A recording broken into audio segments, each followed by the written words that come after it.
ask what would they like to do. A youth development video. And what we're doing is a youth development video. That will incorporate. What will they incorporate? Like, are they singing, talking? We're going to use all the talents there is. We're looking for writers. We're looking for. So it's similar to what True Stick would do.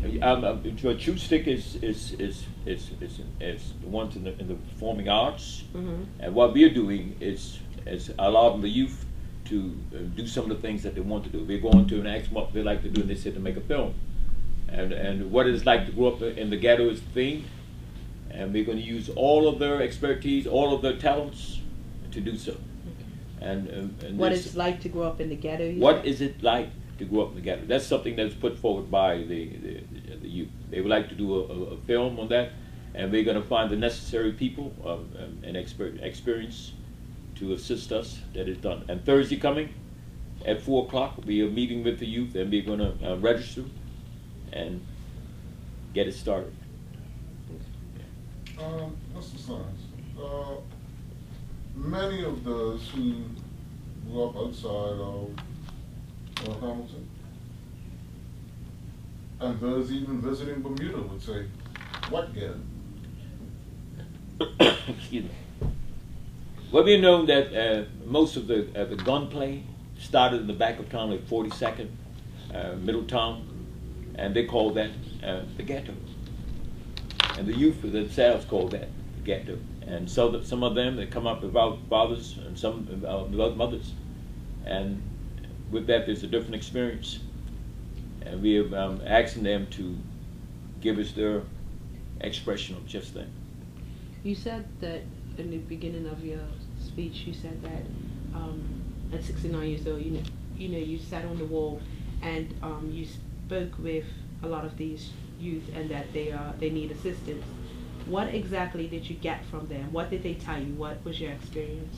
We found a lot of them go to school or don't go to school because of the fact they don't have clothes, food, and other things that usually the natural kid has to go to school with. And some of them don't have their parental guidance, and with that they're on their own. And also that after school, there's no food, and a bunch of other experiences that comes with back of town. And there's some other things that go down which I will not speak about on the media, but we can talk about all of them. Okay. Yeah. With as many philanthropic entities that exist here in Bermuda, Yes. are they not reaching these youth? Some of the youth reject them because of they feel that the government is not interested in their, or people of government, or people that's not interested in their but Do they feel? I'm sorry. Go ahead. I was going to ask, do they feel that they're unrelatable? Like, what was the reason for saying government?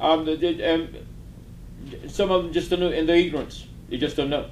And that's why Mr. Smith has suggested education. There needs to be a broader educational program reaching them. Most of them don't read the Royal Gazette. Most of them don't watch the ZFB and ZBM, LVSB. A lot of them are, into DVDs and what they want to watch. And so I've said in their ignorance, they miss a lot of points. And some of the things that it's not really their fault, or some of it is their fault. However, we're looking to reach and find out what is necessary to bring them into the norm of society. If I may combine something with the two of you for a moment. Mr. Smith, you started out with spiritual leadership, looking at a lack of spiritual leadership and guidance. When our generation grew up, we lived platitudes. In other words, we lived a village raising a child. We speak of those things now, but we do not live them. How can the government mandate to bring us back to that point? Thank you. It's a difficult thing to mandate morality.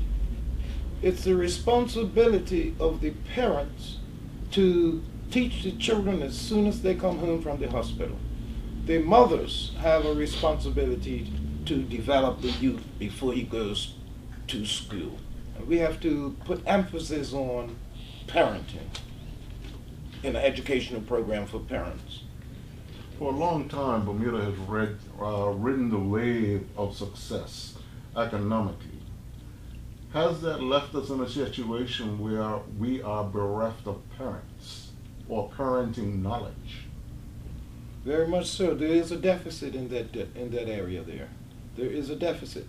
We need to boost general education right across the island, particularly that spiritual enlightenment, which in most cases the Rastafarian gets straight from the scriptures, and in other cases most people get from the guy in the pulpit.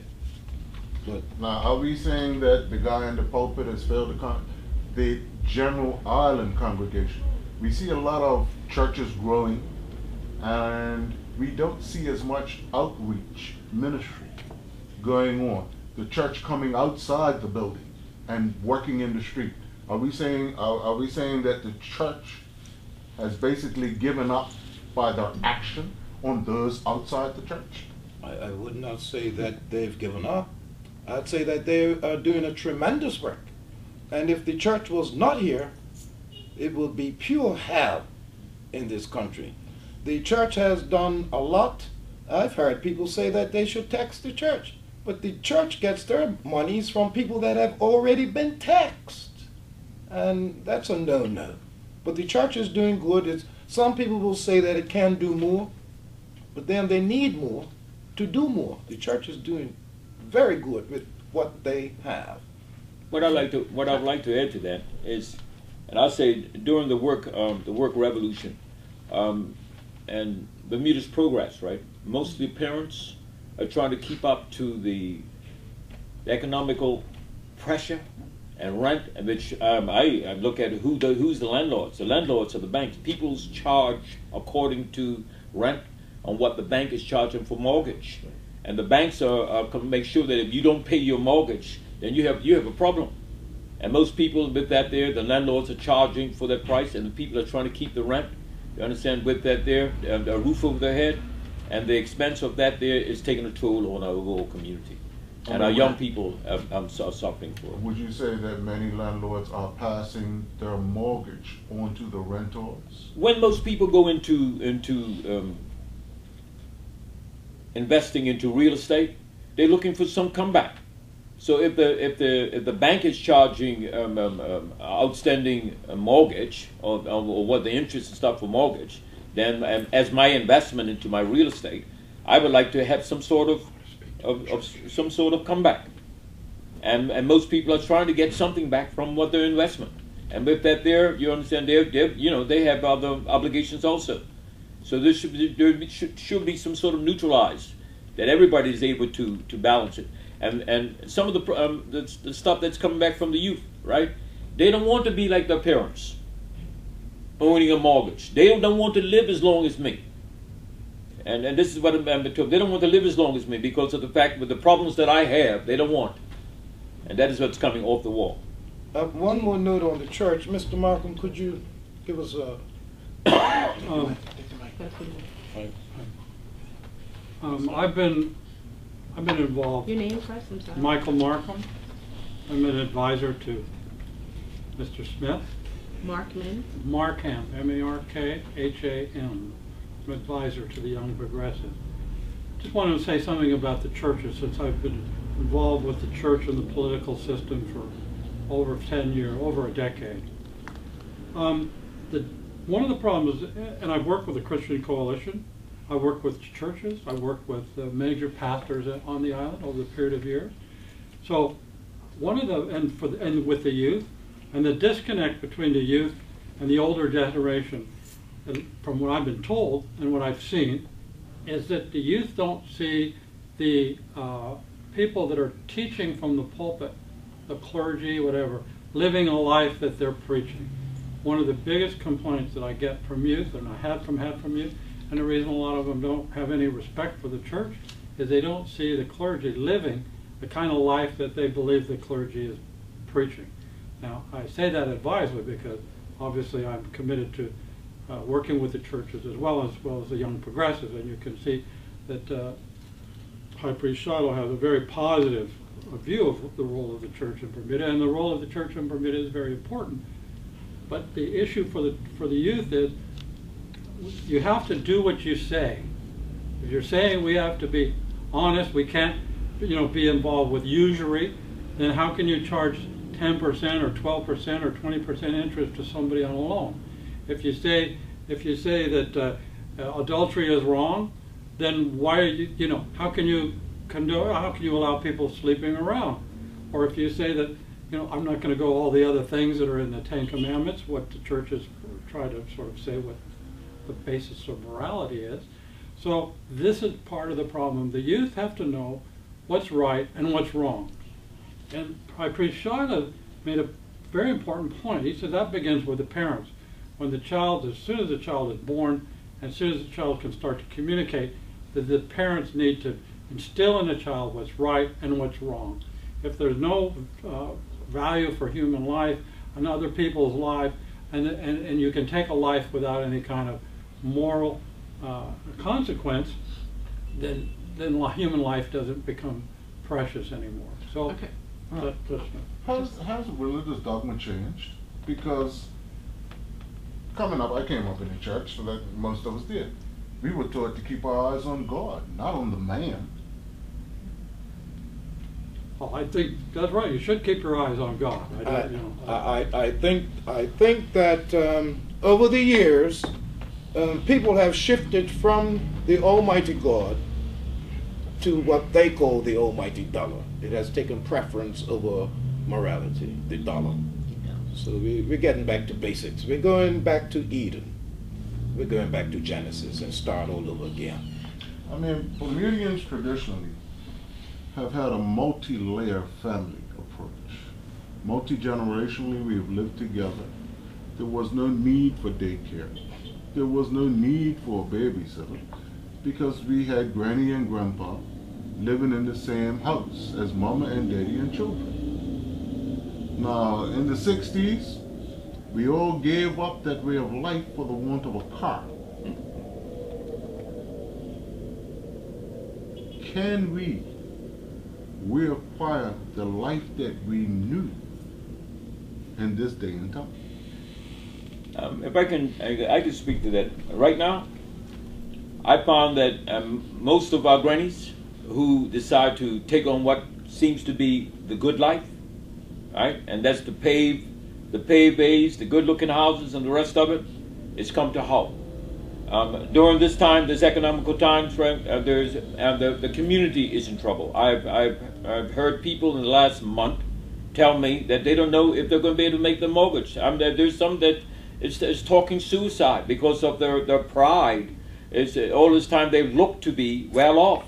However, it's not that way anymore. The grannies that we used to be around that watched over, everybody's going for what appears to be the good life. And then that good-looking life is not so. And our young people, that's why again, but our young people are looking, they don't miss nothing. They're watching their parents running for something that is not. And they don't wish to be a part of it. That's why they got them in the street doing what they're doing.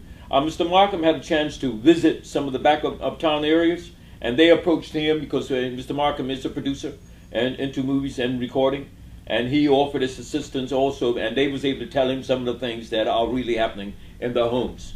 And that's not one of the things, and the good life is no longer good looking. A lot of the issues that are coming on now with people getting into crimes and poverty is a generational thing. There's a lot of lack of father involvement, and a lot of men will say that a woman cannot raise a son. As a result, we have, a lot of the crime that is going on. What would you say in the aspect lack of stopping the generational thing of fathers not being involved, or the reason why people are getting into crimes because of what their mother went through? They was a single mother, and they was a single mother. A whole bunch of women raising up boys. What are you doing? One of the things that was said to me yesterday by a minister, and that which needs to be another way to address it, is that our women, right, can stop a lot of it. The fact that a woman has a relationship and she has a child, and then that relation breaks up, you understand, the father's not allowed to come around because of the fact she has another friend. You understand, that is either embarrassed or does not like the idea of the father coming around while he's around. And that's a problem. That is a problem. And in that problem, you understand, the woman can solve it. Can you turn it off for me? Yeah. I don't know how it works. That's his thing. One second.